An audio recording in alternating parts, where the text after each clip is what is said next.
Hello guys, कैसे हैं आप सभी का वापस से स्वागत है मेरे यूट्यूब चैनल पे। जैसा कि दिवाली अराउंड द कॉर्नर है और दिवाली आना मतलब सबसे पहले आती है सफाई। घर की सफाई हो जाती है, किचन की, घर का हर एक कोना हम चाहते हैं कि बिल्कुल चमकता दमकता नज़र आए। तो मैंने इसलिए अपने लिविंग रूम का जो कर्टन था उसे पहले ही वॉश करने डाल दिया था। तो धीरे धीरे करके अगर हम अपनी चीज़ों को निपटाते चले जाएंगे, अपने काम को कम करते चले जाएंगे, तो आई एम श्योर दिवाली के दिन आपके करने के लिए घर पे कुछ भी नहीं रहेगा, सिर्फ आपको अपनी पूजा पाठ करनी रहेगी। तो मैंने पहले से ही कर्टन्स वगैरह को धो के उसे वॉश कर लिया है, सोफ़ा कवर को वॉश कर लिया है। तो इन सारी चीज़ों को बस जगह पे लगाना रह गया था। तो आज जब समय मिला तो इन्हें लगाऊंगी। अच्छा, लिविंग रूम एक ऐसा जगह है मेरे घर पे जहाँ की सफाई ऑलमोस्ट हर दिन होती है।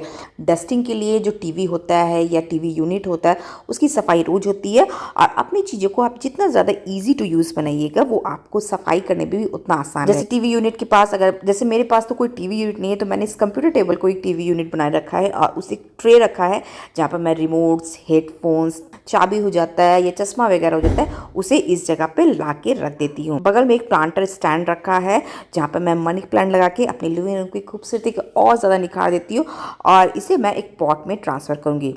प्लांट्स को अपनी लिविंग रूम में ऐड करना बिल्कुल ना भूलें, ये आपके घर के लुक को और ज़्यादा इन्हांस कर देगा। तो आज के दिन तो मैंने इस काम को झटपट से निपटा लिया, मतलब लिविंग रूम ऑलमोस्ट मेरा साफ़ रहता है। आज थोड़ा सा पर्दा वगैरह साफ के इसकी सफाई कर दी है।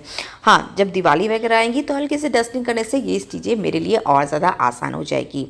आप वर्किंग वूमेन हो या हो हाउसवाइफ, आपको आई एम श्योर इतना समय तो नहीं मिलता होगा कि आप अपने घर की साफ़ सफाई पे ज़्यादा ध्यान दे सके। घर का एक एक कॉर्नर को आप रोज ले, जैसे मंडे को आप अपने किचन को साफ़ कर ले, ट्यूसडे को बेडरूम क्लीन कर ले, वेंसडे को आप लिविंग रूम का एरिया ले ले, थर्सडे को आप पूजा घर साफ़ कर ले, फ्राइडे को आपने बाथरूम साफ़ कर लिया, सैटरडे को करे किड्स के रूम साफ़ और संडे को रखे अपने लिए मी टाइम एंजॉय करे, फैमिली टाइम एंजॉय करे, अपने हेल्थ केयर पर ध्यान दे।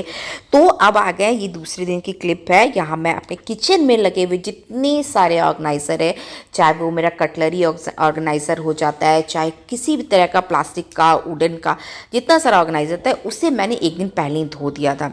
तो बस आप बस चीज़ों को जगह पे रखेंगे जिससे ये सारी चीज़ें मेरे लिए आसान हो जाए। तो आप अपने किचन में जो भी ऑर्गेनाइज़र यूज़ करते हैं, चाहे आपका किचन मॉड्यूलर हो, नॉन मॉड्यूलर हो, ऑर्गेनाइज़र यूज़ करते हैं तो उसको आप टाइम टू टाइम ज़रूर ही क्लीन करें ताकि एक नीट एंड क्लीन लुक आपके किचन में हमेशा ही बना रहे। कुछ चीज़ों के शेप के कारण उसे हैंग करके रखना मेरे लिए ज़्यादा ईजी रहता है। ईजी टू यूज़ तो बन ही जाता है, साथ ही साथ क्लीनिंग भी काफ़ी ज़्यादा आसान हो जाती है।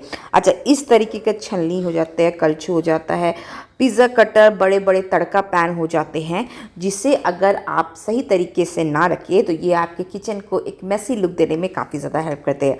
अगर आपका मॉड्यूलर किचन है तो भी आप इसको सही तरीके से रखना पड़ता है। वेल, मेरा कोई मॉड्यूलर किचन नहीं है, मैं रहती हूँ एक नॉन मॉड्यूलर किचन में। तो इस तरीके के एक ऑर्गेनाइज़र लिया है जिसमें मैंने 4 सेक्शन बना के रखे हैं। क्लीन मैंने कल ही किया है।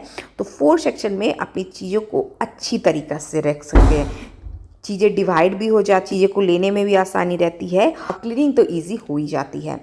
अच्छा, अब तो हमारा मेन पार्ट आता है। जब आप किचन की क्लीनिंग के लिए जाते हैं तब तो सबसे पहला काम आता है, जितने सारे कंटेनर्स हो, जार हो, जितनी सारी चीज़ें आप अपने किचन में यूज़ करते हैं उसे साफ़ करना।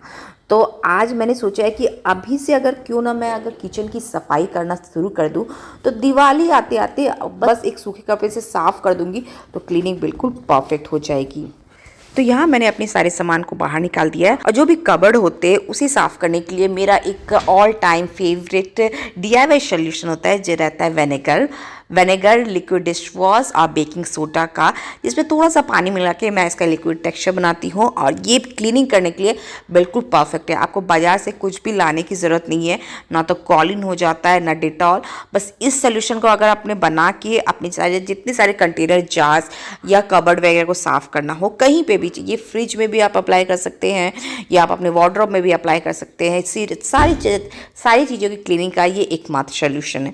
वेल, मैंने जब देखा तो मेरे पास काफ़ी ज़्यादा कंटेनर और जार हो गए थे, तो इससे एक अच्छा लुक देने के लिए मैंने ये सेल्फ ऑर्गेनाइजर को परचेज किया है। ये आपको अमेजॉन या किसी भी ऑनलाइन साइट पे बहुत ही ईजिली अवेलेबल हो जाएगा।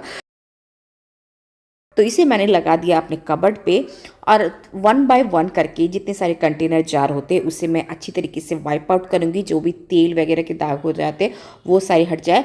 अगर कोई डब्बा वॉश करना हो तो उसे मैं अभी अलग रख रही हूँ। और हाँ, अगर आप चाहते हैं कि आपका किचन सुंदर दिखे, आपका किचन खूबसूरत लगे, तो मैं आपको हमेशा ही सजेस्ट करती हूँ कि आप ट्रांसपेरेंट जार का यूज़ करें। चाहे तो आप शीशे का जार यूज़ कर सकते हैं, चाहे तो आप प्लास्टिक का, जो भी जार ले, सिंपल आप ट्रांसपेरेंट रखें ताकि क्या चीज़ उसमें रखी है ये आपको पता रख सके। अगर जार आपका ट्रांसपेरेंट नहीं होगा तो एक चीज़ को खोजने के लिए आपको हज़ारों चीज़ों को सर्च करना होगा, जिससे आपका टाइम वेस्ट तो होगा ही होगा, प्लस आपका किचन में सामान इधर उधर डेफिनेटली हो जाएंगे। अच्छा, किचन में एक चीज़ हमेशा होती है कि हम चीज़ों को कैसे ऑर्गेनाइज करें। तो ऊपर वाला जो सेल्फ है उस पर मैं वो सारी जार रखती हूँ जिसे मुझे रात में भिगोने के लिए रखना होता है। जैसे काबली चना हो जाता है, चना हो जाता है, मटर हो जाता है, मूंग हो जाता है, तो सारी चीज़ें ऊपर मैंने लगा दिया। बेसिकली इन सारी चीज़ों की ज़रूरत रात में भिगोने के लिए पड़ती है। तो चीज़ें अगर एक जगह पे रहेंगी तो अगर मैं किसी और को भी कह दूँ कि रात में ये चीज़ भिगो दो तो उसके लिए भी ये सारी चीज़ें आसान रहे। अब आ गए दूसरे तरफ, मतलब दूसरे सेल्फ की तरफ। जब भी आप किसी भी तरह की क्लीनिंग करें तो एक बार ही पूरा मेला ना लगा ले या एक बार ही सारी चीज़ों को बाहर ना निकाले। पहले एक कबर्ड का सामान निकाले, उसे साफ, उसे क्लीन करे, उसे ऑर्गेनाइज करे, देन उसके बाद ही दूसरा कबर्ड निकाले। अच्छा, ये जो राउंड शेप का डब्बा आप देख रहे हैं, इस पर मैं जितने सारे पापड़ होते हैं, फ्राइम्स होते हैं, वो सारी चीज़ें रखती हूँ। एक तो पापड़ वगैरह इसमें टूटता नहीं है, प्लस ये चीज़ हमारे लिए ज़्यादा इजी हो जाती है। तो पीछे की तरफ मैं वो सारे ऑर्गेनाइज़र और डब्बे, जार वगैरह रख रही हूँ जिसका यूज़ मुझे रेयरली पड़ता है। जैसे ये गरम मसाला का डब्बा हो गया, इसमें सारे गरम मसाले हैं, तो इसका यूज़ मुझे 15 दिन या 1 महीने पे होता है, तो ये इसे मैं पीछे रखूँगी। आगे की तरफ वो सारी चीज़ें रखेंगे जिसका हम डेली बेसिस पे यूज़ करते हैं। तो बस इसी तरीके से आप अपने किचन को वेल ऑर्गेनाइज कर सकते हैं। ऊपर मैंने पापड़ फ्राइम्स के डब्बे रखे और कुछ ऐसे डब्बे 1 से 2 दिन या 2 से 3 दिन पे मुझे रोज़ाना ही यूज़ आते पड़ेंगे। तो ऐसा नहीं है कि आप पूरे घर को एक दिन में क्लीन कर सकते हैं। अगर आपको साफ़ करना है तो छोटे छोटे पोर्शन रखिए, तो छोटे छोटे पोर्शन रखिए, और जितना जल्दी आप इन कामों में लग जाइएगा, दिवाली की क्लीनिंग आपके लिए उतना ही ज़्यादा आसान हो जाएगी। तो कुछ समय देख के जब बच्चे स्कूल चल जाते हैं या आपको मी टाइम मिलता है, तब आप इन कामों को निपटा लें। और हाँ, आप देख सकते हैं कि यहाँ पर मैंने बहुत सारे डब्बों को निकाला है जिसे मुझे वॉश करना है। इन सारे डब्बों को अच्छी तरह से वॉश करूँगी सिंपल सा लिक्विड डिश वॉश से, और उसके बाद इसे ड्राई होने के लिए रखेंगे। नेक्स्ट डे इसमें या तो कोई चीज़ें को भर के रखूँगी या इसे एज इट इज़ स्टोर कर लूँगी। बाकी जब कोई चीज़ें मुझे यूज़ पड़े तो मुझे एक साफ़ जार ऑलवेज अवेलेबल रहो। तो इस तरीके से मैंने अपने किचन की साफ़ सफाई की। आई होप आपको बहुत ज़्यादा हेल्प मिला होगा। एंड मेरी वीडियोस अभी लगातार नहीं आ रही है, इसके लिए आई एम सॉरी। कोशिश कर रही हूँ कि आप वापस से लाइफ में आने का। So stay tuned, bye bye, नमस्ते।